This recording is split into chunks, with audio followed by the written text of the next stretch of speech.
Do you intend to keep the pitching plan kind of the same with Liam pitching on Friday and Marcus on Saturday, or could y'all mix that up? Yeah, more than likely. We got some bullpens today, so we'll see how those go and then have conversations. But that's kind of been the order that held true through the season until we had schedule quirks there with the Thursday series and the tournament. So regardless of how we do it, we're not looking to out-strategize anybody this time of year.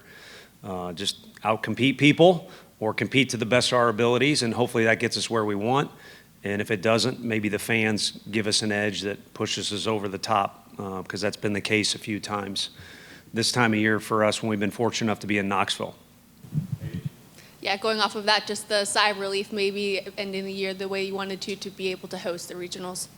Yeah, I think that there are lots of bullet points you could list under, and maybe you all have already done that on, that it's a good thing or it's an achievement that the guys, were able to earn a regional. It's very difficult to do, to quote a really smart baseball person I talked to yesterday. But the biggest thing is we're 12 days on the road, and so I think the guys needed to get back. We played a couple extra inning games in there for whatever reason. Weather is a part of it, but we've played long games this year. So it was a taxing trip. It was a valuable one for our guys, but it was important, I think, for us to be able to sleep in our own beds, recover, use our weight room.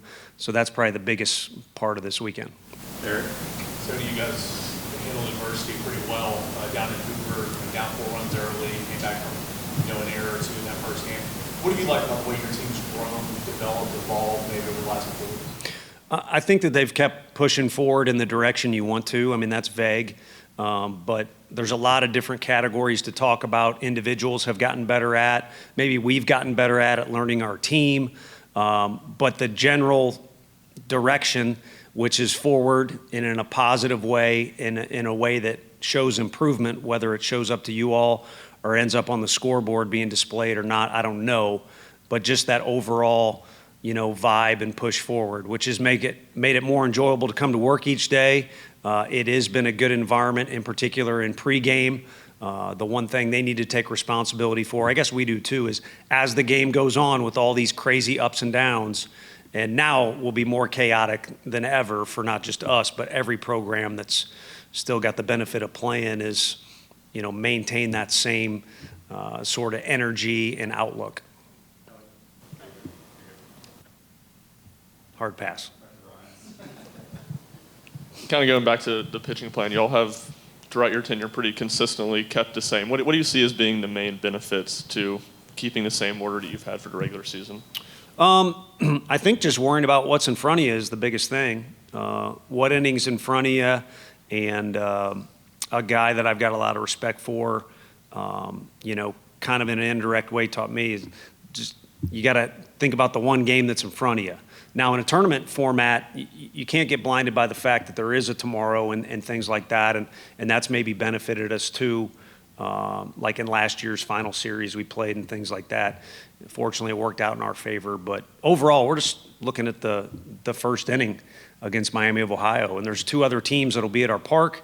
They'll play before us, so it's impossible to not recognize who they are. They're both talented, but really it's about the pregame and the first inning against Miami of Ohio.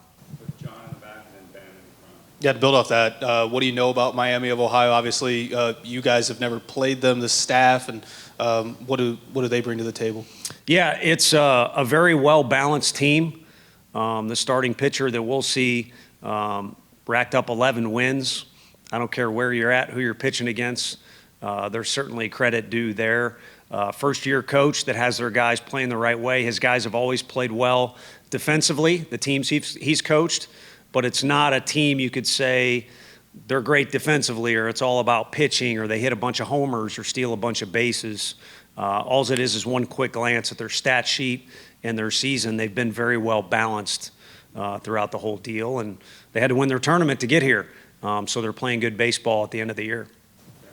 Tony, with Liam, I know you spoke in Hoover about thinking that he tried to throw 2 shutouts in one game. Yeah. Have you been able to identify anything else that's led to not his usual standard, his last 2 outings? Any concern about tipping pitches or maybe having a week off this time benefits him given his workload this season?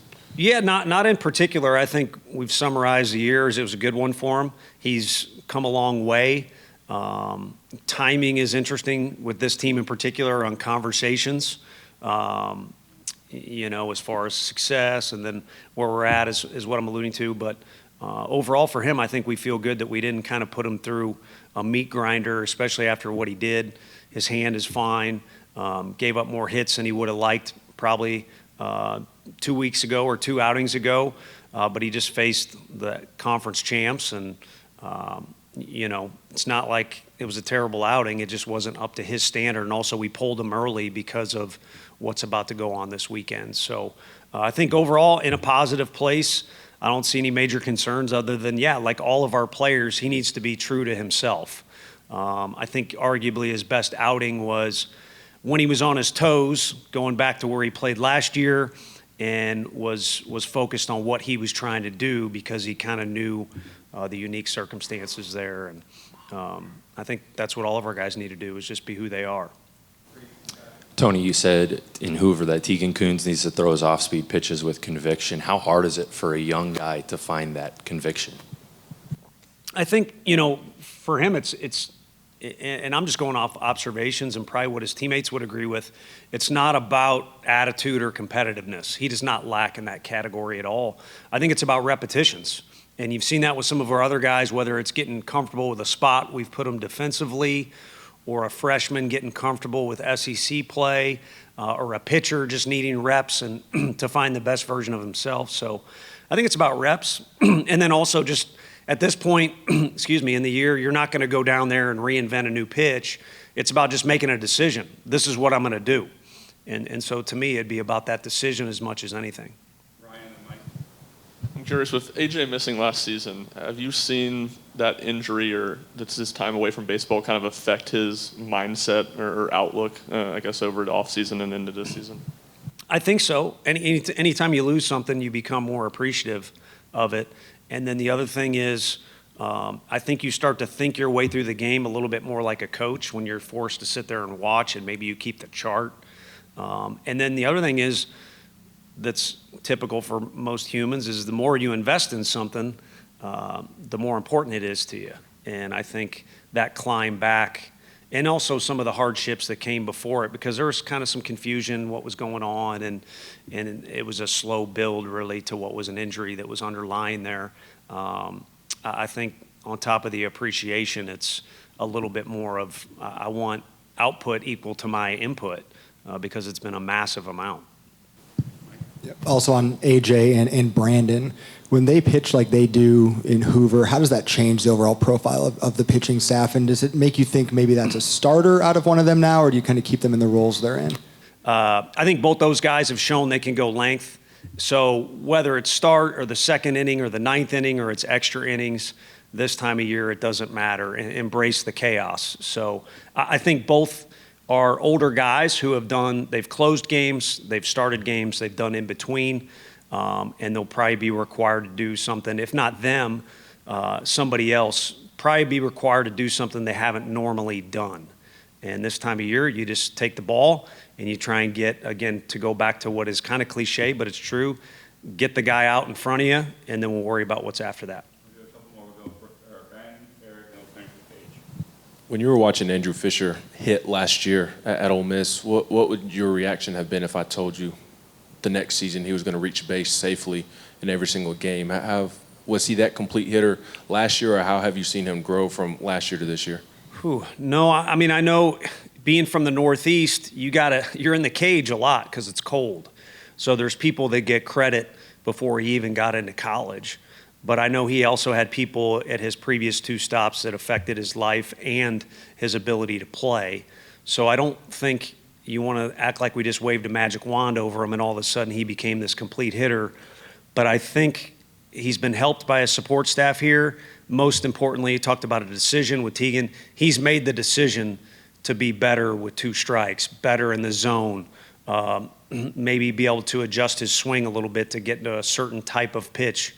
This weekend we saw a huge variety of guys who have different strengths as pitchers. So A credit to people that have been in with him in the cage, whether it's this year or 10 years ago, but a massive amount of credit to him for making that decision to adjust and become more of a complete hitter and kind of make it more about the team offense as opposed to, hey, he can hit it 450 feet. I don't know what that feels like. I wish I did.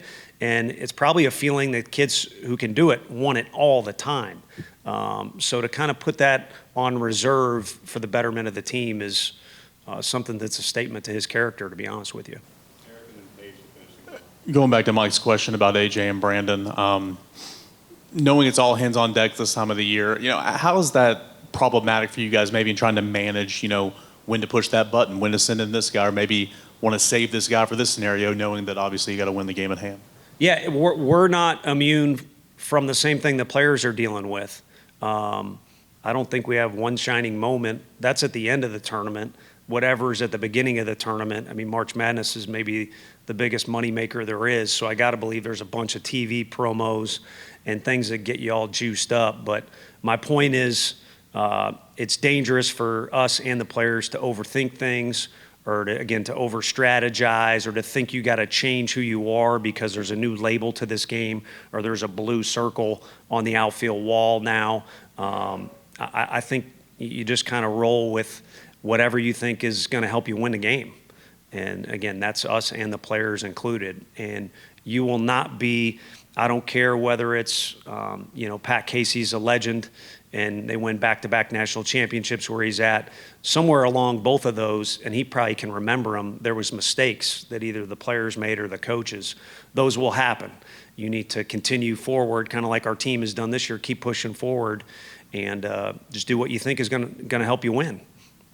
Maybe building off of that last sentiment you just had, I think maybe at this point in the season, mistakes are maybe highlighted more or emphasized a bit more. How do you avoid, or what are those conversations like where maybe the team is getting in their own way in certain games? How do you maybe push past that at this point in the season? Yeah, I think part of what is at the underlying root of the word confidence is it probably means you've had success in that category before, so you reflect on history or you got, kind of a little imaginary notebook of things you've done or seen. Same thing. Look back no further than the SEC tournament. Plenty of mistakes to learn from. So you either win or you learn. Our last game, hopefully there's a lot to learn from there. We'll talk about it a little bit today. It's been light since then. And then the previous two games is we made some big mistakes in that Alabama game, but it was like, let's just keep playing. And then we were down in the Texas game and staring down the best bullpen and one of the best 1-2 punches in the country out of the bullpen. And the guys were able to adapt and find a way to get a W there. So that persistence in that game, that composure in the first game, and then the flaws that we're all flawed, and of course our team is too, that occurred in our final effort in Hoover can help us. And then, the thing about our league is, and similar to the ACC and some others, it'll beat you up, but it'll also prepare you. So I think our guys can call on a lot of different things that have occurred in the past to help them in the future, but more importantly, present.